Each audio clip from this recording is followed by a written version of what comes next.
The coloring stunned Detective Marcus Thompson's eyes as he watched Deborah Whitmore, aka Hevoa Karen, strut across the community pool deck like she owned the entire neighborhood. Her white sun hat tilted at just the right angle, casting a judgmental shadow over everything in her path. This wasn't just any pool. This was Asterisk's Asterisk Neighborhood Pool, a place where families should feel welcome, where children could laugh and splash without feeling like they were walking through a minefield of ridiculous regulations. Marcus had seen a lot during his 15 years on the force, but nothing prepared him for the bureaucratic tyranny of Oak Ridge Estates Homeowners Association. Deborah's clipboard was already raised, her manicured finger pointing at infractions only she could see. A young Latino family near the shallow end froze as she approached, their two children clutching each other nervously. Marcus watched the scene unfold with a mixture of professional restraint and building frustration. "Excuse me," Deborah's voice cut through the summer afternoon like a razor-sharp blade. "Your children are not wearing appropriate swim attire. The HOA guidelines clearly state that." "Ma'am," Marcus interrupted, walking toward her with deliberate, measured steps. "Those children look perfectly fine to me." Deborah spun, her sun hat momentarily askew, revealing a face that had launched 1,000 complaints. Her eyes narrowed as she recognized Marcus, the off-duty detective who had been a persistent thorn in her meticulously maintained side.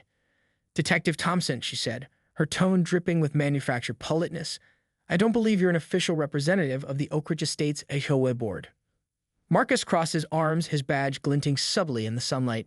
"And I don't believe you're the pool monitor today, Ms. Whitmore. Those children are enjoying a summer afternoon with their family. They're not breaking any actual rules." The Latino parents looked simultaneously relieved and terrified. They knew how these confrontations could escalate, how a simple day at the pool could turn into a bureaucratic nightmare. Deborah's fingers tightened around her clipboard. She wasn't accustomed to being challenged, especially not by Marcus. He represented everything she despised, someone who didn't worship the sacred rulebook of suburban conformity. "I have documentation," she began, shuffling through papers, "that clearly outlines." "Stave it," Marcus said firmly. "I've read the HOA bylaws. Those kids are fine." What Deborah didn't know was that Marcus had been quietly building a case, not just about pool rules, but about a pattern of harassment that had been systematically targeting minority families in Oak Ridge Estates. Her clipboard, her constant surveillance, her weaponized politeness, they were all tools of a more insidious form of control. This moment was just the beginning. Marcus Thompson was done watching from the sidelines. The pool water continued to shimmer, indifferent to the tension crackling between a determined detective and the neighborhood's most infamous Karen. The Oak Ridge Estates HOA board meeting was always a battlefield, but tonight felt different. Marcus Thompson sat in the back of the community center's meeting room, his presence both unexpected and unwelcome. Deborah Whitmore presided at the head of the table, her perfectly pressed blazer a shield of bureaucratic armor. "Item 17, she announced, her voice cutting through the fluorescent-lit room, "concerns the recent violations of pool area protocol." Marcus watched as she distributed a meticulously prepared packet, 15 pages of type regulations, color-coded tabs, and highlighted infractions. The other board members looked simultaneously bored and terrified. They all knew Deborah's reputation for microscopic detail and ruthless enforcement. "The Rodriguez family," Deborah continued, her finger tracing a line on the document, "violated no fewer than 6 separate pool regulations last Saturday. Inappropriate swimwear, excessive noise, unauthorized pool toys." "Bullshit," Marcus muttered under his breath. Frank Henderson, the board's oldest member, shifted uncomfortably. He'd known Deborah for years, watched her transform from a neighborhood busybody to the HOA's supreme ruler, but something in Marcus's presence made him uneasy. "Ms. Whitmore," Marcus spoke up, his voice calm but firm, "those violations you're citing are nothing more than thinly veiled racism." The room went silent. Deborah's perfectly applied lipstick seemed to freeze mid-smile. "I'm sure I don't know what you mean," she replied, her tone sugared with false innocence. Marcus pulled out a folder. Inside were meticulously collected documents, complaint records, pool access logs, incident reports. A pattern emerged: families of color consistently received more citations, more restrictions, more harassment. Since January, he said, families of color have received 73% more pool area violations compared to white families. That's not a coincidence. That's systematic discrimination.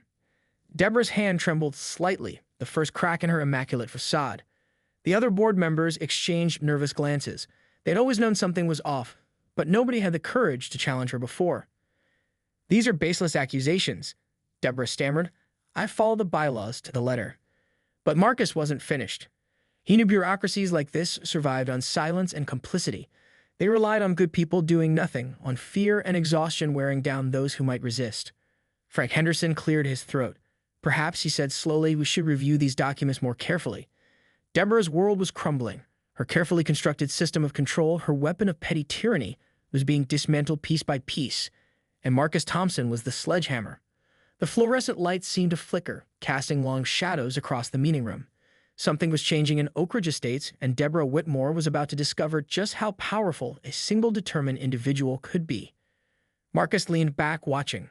The real battle was just beginning. The email pinged into Deborah Whitmore's inbox at precisely 6:17 a.m., a digital missile designed to destroy everything she carefully constructed. City letterhead, official seal, investigation notice. She dropped her morning chamomile tea. Marcus Thompson had escalated this beyond a simple neighborhood dispute. The City Housing Equity Commission was now formally investigating Oak Ridge Estates Homeowners Association for potential discriminatory practices. Each word in the document felt like a personal attack: systematic bias, unequal enforcement, pattern of harassment. Deborah's pristine home office suddenly felt suffocating. Framed HOA achievement certificates mocked her from the walls. She'd spent decades cultivating this reputation: neighborhood guardian, rule enforcer, protector of property values. Now everything was unraveling. Her phone rang. It was Margaret Sinclair, her longest-serving HOA ally. "Have you seen?" Margaret's voice trembled.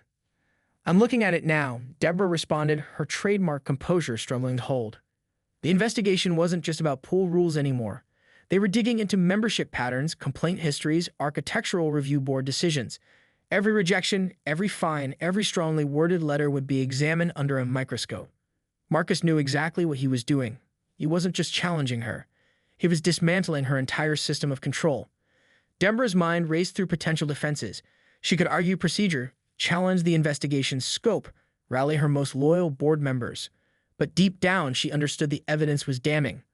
The Rodriguez family, the Williamson family, the Chen family, a parade of minority homeowners who'd been systematically marginalized, their complaints ignored, their minor infractions blown out of proportion. She remembered how easily it had started. A suggestion here, a subtle restriction there. Carefully crafted language that sounded neutral but functioned as an invisible barrier. Bureaucracy as a weapon of exclusion. Marcus Thompson had turned that weapon against her. Her next move would define everything. Capitulation meant admitting years of calculated discrimination. Fighting back risked complete exposure. The city investigator's name jumped out from the document. Elena Rodriguez, the same family she had repeatedly cited for pool violations, was now part of the team that would potentially dismantle her power structure. Karma, Deborah thought bitterly, had a particularly sharp sense of humor. Outside her window, Oak Ridge Estates looked peaceful: manicured lawns, identical mailboxes. A neighborhood built on unspoken rules and carefully maintained appearances. But something was changing. The carefully constructed facade was cracking. And Marcus Thompson held the chisel. Deborah Whitmore took a deep breath. War had been declared, and in bureaucratic battles, the first casualty is always illusion. The community center parking lot was half empty when Marcus arrived for the emergency HOA meeting. Yellow legal pad in hand, he transformed from detective to investigator, ready to expose the systemic rot beneath Oak Ridge Estate's pristine surface. Frank Henderson met him at the door, looking like a man carrying the weight of decades of silent complicity. "You're making a lot of waves, detective," he said, his voice a mixture of admiration and apprehension. "Someone has too," Marcus replied. Inside, the atmosphere crackled with tension. Deborah Whitmore sat rigid, her usual confidence replaced by a fragile veneer of control. The other board members avoided eye contact, shuffling papers and clearing throats nervously. Elena Rodriguez, the city investigator, spread her documents across the table. Each page was a testament to years of calculated marginalization, subtle but unmistakable patterns of discrimination that had gone unchallenged for too long. "Let's review the data," Elena began, her voice professional but sharp. Complaint histories told a damning story. Families of color received 4.7 times more violation notices than white homeowners. Pool access restrictions, lawn maintenance citations, architectural review board rejections. The numbers didn't lie. Deborah's defense crumbled with each statistic. Her carefully constructed narrative of maintaining community standards revealed itself as a thin mask for something far more insidious. Marcus watched her closely. He'd seen this before: powerful people confronted with their own prejudice, struggling to maintain dignity in the face of undeniable evidence. "These numbers err," Deborah started, her voice wavering. "Factual," Elena interrupted, "comprehensively documented." The room felt like a pressure cooker. Years of unspoken tensions, of carefully maintained illusions, were about to burst. Frank Henderson surprised everyone. "We've been wrong," he said quietly. The words hung in the air, an admission, a surrender, a beginning. Marcus knew this was about more than one HOA. This was about systemic racism disguised as bureaucratic procedure. Every citation, every rejected application, every subtle restriction was a weapon of exclusion. The Rodriguez family sat in the back of the room. Maria Rodriguez caught Marcus's eye, a look of quiet vindication replacing years of frustration. Deborah's world was collapsing.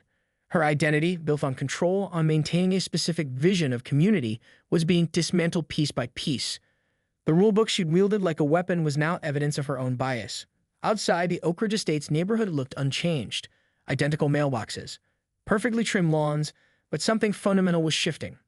Marcus Thompson had come to the pool that day expecting a small battle. He was now fighting a war against something much larger than one HOA. A war against the quiet, bureaucratic racism that had gone unchallenged for too long. The investigation was just beginning. The lawsuit hit Oak Ridge Estates like a tsunami. 27 families, united by years of systematic discrimination, had filed a class action complaint that threatened to dismantle everything Deborah Whitmore had built. Her attorney, Richard Hartley, looked like he'd aged a decade during their first strategy meeting. Stacks of legal documents covered the conference table, each page a potential nail in the HOA's coffin. "They have receipts," Hartley said bluntly. "Actual, documented, time-stamped receipts of every single discriminatory action." Deborah's perfectly manicured fingers trembled. She always believed her actions were about maintaining community standards, preserving property values, protecting what she saw as the character of Oak Ridge Estates. Now those same actions were being dismantled in court. Maria Rodriguez's statement was particularly devastating. A software engineer with 2 children, she detailed how the HOA had systematically blocked her family's attempts to add solar panels, repaint their home, or even host family gatherings. Each rejection carefully worded, each complaint meticulously documented. Marcus Thompson sat in the courtroom, watching. This was more than a personal vendetta now. It was a systemic takedown of a racist infrastructure that had operated in plain sight for decades. The depositions revealed a shocking pattern. HOA board meetings where minority homeowners' concerns were dismissed. Architectural review board decisions that consistently favored white homeowners. Pool access regulations that disproportionately impacted families of color. Deborah's world was imploding. Her phone buzzed constantly. Former allies were distancing themselves. The Oak Ridge Estates Facebook group was in full revolt. Screenshots of her past emails, complaints, and board meeting minutes were being shared faster than she could control the narrative. "We're going to fight this," she told Hartley, but her voice lacked conviction. The city's investigation had expanded. What started as a pool rule dispute was now a full-scale examination of housing discrimination. Marcus had weaponized bureaucracy against itself, using the same systems of documentation and procedure that had been used to marginalize communities for years. Frank Henderson had become an unexpected ally. The oldest board member was testifying against the very organization he'd helped build, providing internal documents that painted a damning picture of systematic bias. "We thought we were protecting something," Frank told the investigators. "But we were just preserving our own prejudices." The courtroom felt like a reckoning. Years of unspoken tensions, of carefully maintained illusions were being torn apart. Marcus watched as the system he'd sworn to protect was now being used to expose its own failures. Deborah Whitmore, once the undisputed queen of Oak Ridge Estates, was about to become its most infamous resident. The trial was just beginning, and nothing would ever be the same. The media descended on Oak Ridge Estates like a pack of hungry wolves. Local news trucks lined the streets, their satellite dishes pointed skyward like mechanical sentinels. What had begun as a neighborhood dispute had transformed into a national conversation about systemic racism in suburban America. Marcus Thompson stood on his front lawn giving yet another interview. Behind him, neighbors watched, some supportive, others hostile. He'd become both hero and pariah, a lightning rod for conversations nobody wanted to have. "This isn't about one HOA," he told the reporter, his detective's training evident in every measured word. "This is about a system that's been broken for generations." Inside her home, Deborah Whitmore watched the coverage, surrounded by boxes. Her legal team had advised her to prepare for the worst. Depositions, financial disclosures, years of private communications were now public record. Each revelation chipped away at the facade she carefully constructed. The lawsuit had exposed more than just discriminatory practices. It revealed a complex ecosystem of suburban power, how seemingly neutral rules could be weaponized to maintain racial and economic segregation. Maria Rodriguez's testimony had been particularly powerful. She described years of subtle obstacles, architectural review board rejections, pool access restrictions, lawn maintenance citations that always seemed to target families of color. Each document, each email, each complaint formed a damning mosaic of institutional racism. Frank Henderson had become an unexpected whistleblower. The board's longest-serving member was now its most vocal critic, providing internal documents that showed a systematic pattern of discrimination dating back decades. "We didn't see ourselves as racist," Frank had testified. "We thought we were protecting property values, but protection for some meant exclusion for others." The city's investigation had expanded far beyond Oak Ridge Estates. Similar HOAs across the state were now under scrutiny, their rulebooks examined for hidden biases. Marcus knew this was bigger than a single victory. This was about dismantling systems of oppression that had operated in plain sight for generations. Each deposition, each revealed document was a hammer blow to a structure built on exclusion. Deborah's phone remained silent. Former allies had disappeared, their social media profiles scrubbed of any association with her. The HOA board was in complete disarray, facing potential dissolution and massive financial penalties. "I was just following the rules," she had said during her initial deposition. But rules, Marcus knew, were never neutral. They were always a reflection of power. The neighborhood looked the same: manicured lawns, identical mailboxes, carefully maintained facades. But something fundamental had changed. The invisible walls of exclusion were crumbling. Outside, a moving truck arrived at the Rodriguez family's home.